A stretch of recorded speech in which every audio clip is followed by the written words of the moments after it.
So here we have a lightning craft, and I think Mike's going to give us a little bit of information about it. Everyone, so this is a Lightning F6. This would have been based at either RAF Leeming or RAF Binbrook. Unfortunately Binbrook's closed down now, but they would have taken off from there. Yeah, these would have intercepted Russians, and they would have been sectored from ROC posts, actually, the bunkers, with the Rota 3 radars that would have been scanning the sky, looking for any Russians coming towards UK airspace, and these bad boys would have been intercepted to go escort them off the area.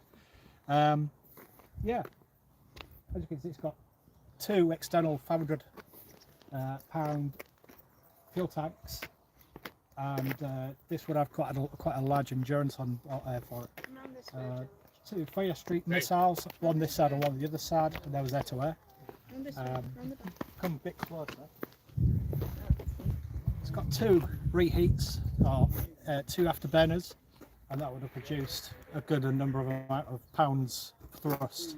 There is a rumour that one of these aircraft, I don't know which one it is, but the SR-71 was flying at high altitude, very high as well, and very fast.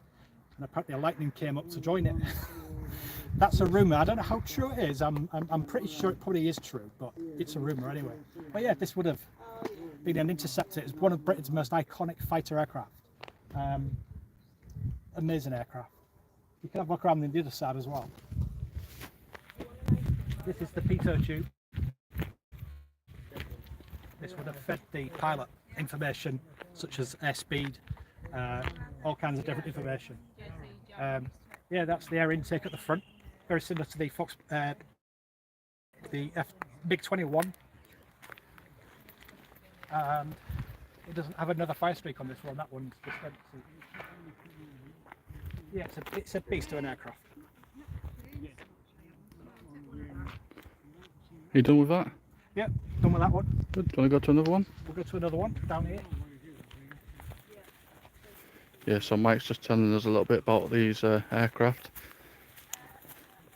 Here's the Meteor, and this was pretty much mostly a ground attack aircraft and also a pilot trainer. I'm not that No, George. You what? George, George popped in. Hi George, hope you're well, mate. Not too familiar with the Meteor. It's an old aircraft. It's a bit before my time. I'm more into all your Cold War. I mean, this is Cold War, but this is more of an pilot trainer ground attack. I think they did operational tours in Oman, I think, Aden or something. And they would have strafed ground targets, coming at quite a good angle of attack and strafed ground targets such as convoys or whatever, and they would have done that quite well. I know you like this Mirage, don't you? Yeah, the Mirage, I like this one because it's an unusual aircraft. I like the colour scheme on it. Yeah, it's quite cool, isn't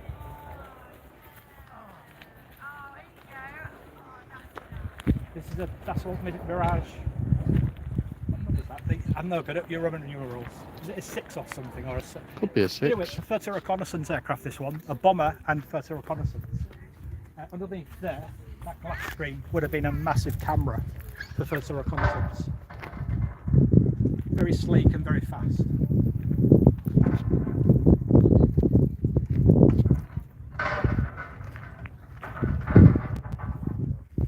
The sheer size of it's a beast. It is. But yeah, I do really like the colour scheme on this one. It's got nice weather into it as well. Kick the tyres and like the waves. The fires. Kick the tyres and like the fires.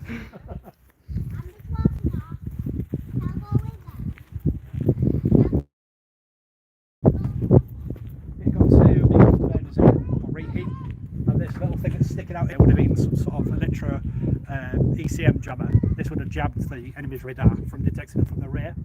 It would quite have been a widespread ECM jammer. So yeah. Anyway, French. Here we've got the Victor. Yeah, this is the Victor. Originally was built to be a nuclear bomber along with the Valiant and Vulcan. But yeah, they're the other three variants of the V bomber force, and this is the other one.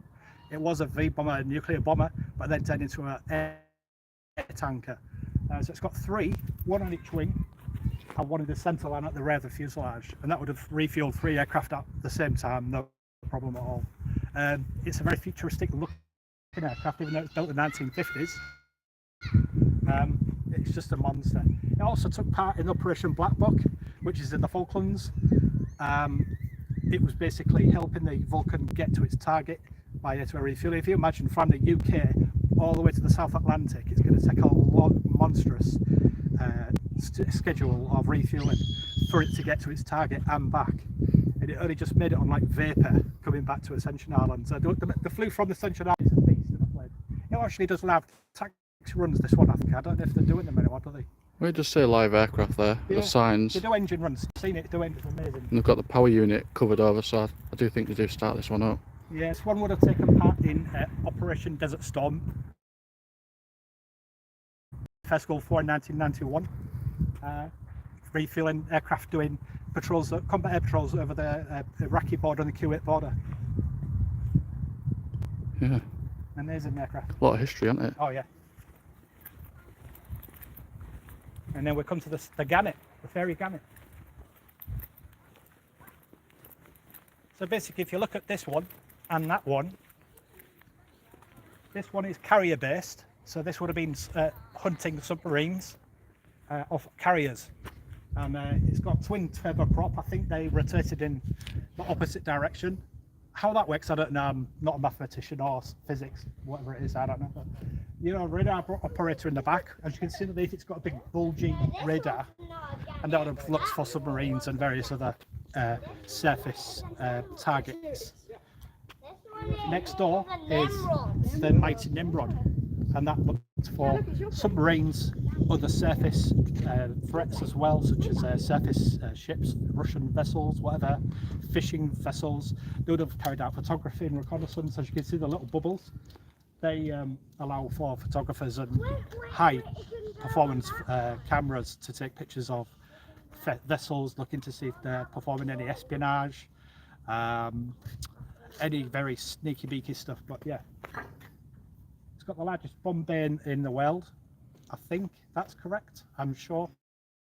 But anyway, got a very, very large bomb bay. They would have dropped out sonars if they get a ping from a submarine just below the surface, they would have dropped a sonar buoy so they can do circuits around to try and get as much information about that submarine, whether it's about its engine, the type it is, or if it's a nuclear one, what depth it is, which direction it's heading. A lot of information that I'll be getting from the sonar buoy. I'm not sure the crew of it, so obviously you're going to get 2 co-pilots, navigator, flight engineer, and all the rest of the back. You've probably got 12 crew altogether, I reckon. You're bang on according to this.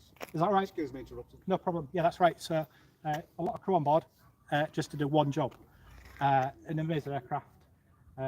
Long refueling air probe.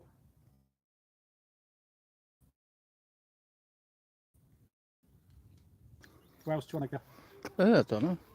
We'll leave it at that. Yeah, we'll leave it at that. Hope you enjoyed the video. There may have been a few mistakes in there, so if you do know more, please correct me. I'm happy. I've got no problem admitting I'm wrong. But I am into aircraft massively. I've been since a little kid. Do you think? I couldn't really tell. You couldn't really tell, could you? It's No. quite difficult, but yeah. And also on the Gannet, you can see its wings folding for being on board carriers. Yeah. It's quite a big aircraft, that, considering it's Yeah. carrier based. It's known as the eye in the sky. It looks for threats over the horizon. I'm just reading the bits off there as well, just to assist you with better facts. But it was the eye in the sky. It was to get the Royal Navy to spot threats over the horizon. It was not suitable for the small aircraft carriers as the Hermes and Invincible. So yeah, it went on there. Yeah, brilliant aeroplane. I'm not sure if it had an ejector seat in it or not, actually. Shame it's covered up, but it is hot, isn't it? Yeah. All got the reflectors and cockpit. Oh, well, thank you for that, Mike. No problem. Hope you all enjoyed it. See you all again soon. See you soon.